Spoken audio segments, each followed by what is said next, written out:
everybody, and welcome to Meet the Mats. We're not going to waste much time because we're freezing. It's cold. It's frogging child cold out here.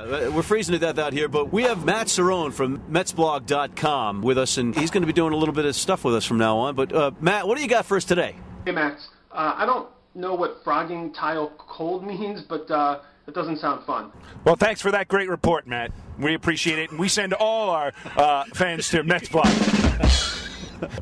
Anyway, I had a pretty interesting last couple weeks. I was able to meet and interview Darryl Strawberry and Dwight Gooden, which was pretty wild, having the two of them, getting to talk to them together. They actually walked into the interview wearing blue matching Mets warm-up jackets, and for me, as a kid who grew up in the 80s and loved the 80s Mets and idolized those two guys, it was an amazing experience. They were awesome. We talked a lot about role models and things like that. They both seemed to be in a good place. It was interesting seeing them together. They had a lot of private laughs and things. I actually felt really out of place, to be quite honest. But it was interesting, and people can check it out on MetsBlog.com. There's a video and some transcript there as well. I think it's an interesting discussion. Interesting. Cool. That's interesting. And then I was able to get out to Citi Field and talk to three current Mets, John Maine, Mike Pelfrey, and Daniel Murphy, and they all seem to be doing good too.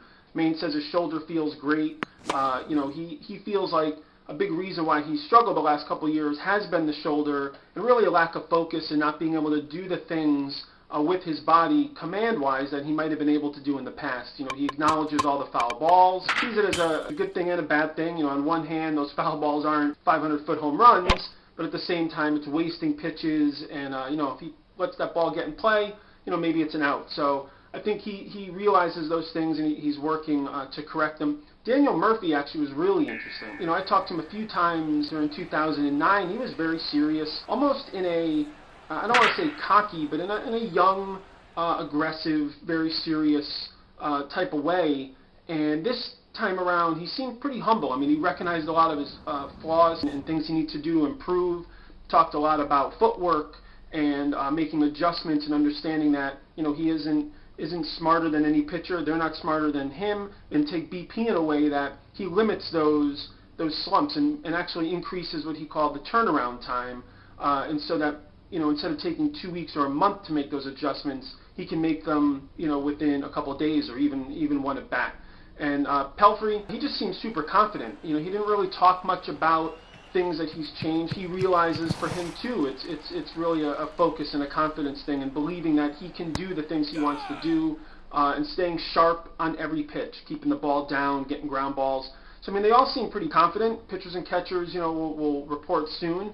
I'm going to be down there for a couple weeks doing a lot of live blogging and coverage again. People can go to MetsBlog.com and check that out, and I'll be happy to check in with you guys when I'm down there. Matt, you look warm as toast there in your comfy studio. Yeah, we'd like to talk to you more, but we're freezing our cojones off out here on our carbon footprint terrace studio. It's cold as frogging tile out here. But that was an excellent report. Good hearing from you, and we look forward to hearing from you again soon. Yeah, we'll get more of the skinny on stuff from you. Oh, by the way, I love all the trees in your carbon footprint terrace studio. That's pretty cool. But why don't you guys go in and get warm? It looks like you could use it. All right, Matt. MetsBlog.com. So, everybody. Well done, Matt. Can you hear us? Yeah, I can hear you guys.